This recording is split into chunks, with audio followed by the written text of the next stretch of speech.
88 degrees here in Fort Wayne. With that mugginess, it feels like 95 degrees. So this heat dome, though, finally starting to retreat. We've had to experience that heat for the past couple of days, but it's starting to shift off to the east and to the south. So that's why the heat index actually isn't at 100 degrees, because that heat dome is shifting, the worst of it shifting out of our area. We've also got the cloud cover that's rolling in ahead of these thunderstorms. So you can see on First Alert satellite and radar, line of thunderstorms starting to approach our area, and it's actually producing some heavy rain right now just south of Valparaiso, east of Kankakee, Illinois. This area in green here, this is a flash flood warning. I'm going to see if I can get a little bit of information on that. That goes until 6 p.m. Central Time, so 7 p.m. Eastern Time this evening. This is an area where the National Weather Service has highlighted that a lot of rain has fallen, and they're expecting more of it. We've got a lot of moisture in our atmosphere. Like I said, the muggy meter is really, really high, so these thunderstorms have been really efficient at producing rain, and that's one of our concerns for if a thunderstorm turns severe this evening.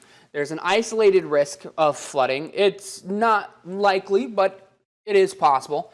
And there's an area where we could be talking about some strong wind gusts upwards of 60 miles per hour. And that does include any storm that moves into our region this evening. First Alert Future Track showing in between approximately 4:30 and 5 o'clock. We'll see those thunderstorms move into Kosciuszko County, Wabash County, Grant County. By 5 to 6 o'clock, we're starting to see those thunderstorms move into Allen County, but this line is fairly broken. So when Fort Wayne might be dealing with a storm, well, down in Huntington, you might not be. Same case for Bluffton, Bern, Paulding, Van Wert. This is not expected to be widespread this evening. So you might go one place and it be dry. Other place, you might experience a torrential downpour. We'll see a few showers lingering up until about midnight.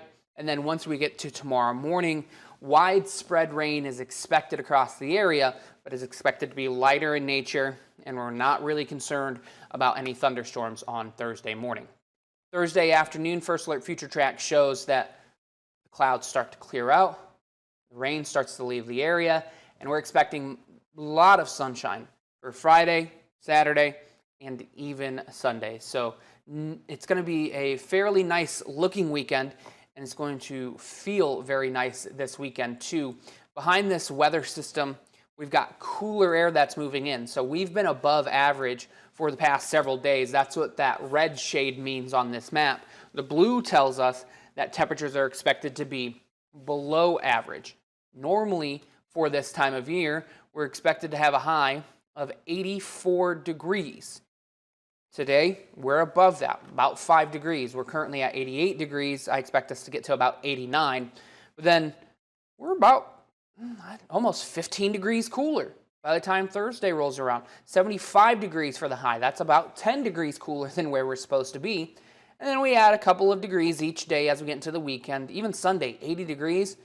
It's going to feel very nice. And like I said before, you won't have to worry about the humidity either. The Muggy Cast showing some smiling faces on this map. I expect a lot of us to be smiling once this humidity leaves our area. That's the good news, is that Friday into the weekend, the mugginess is going to be less, so the air is going to feel a bit more crisp. We won't have to deal with that oppressive humidity as we get into the weekend.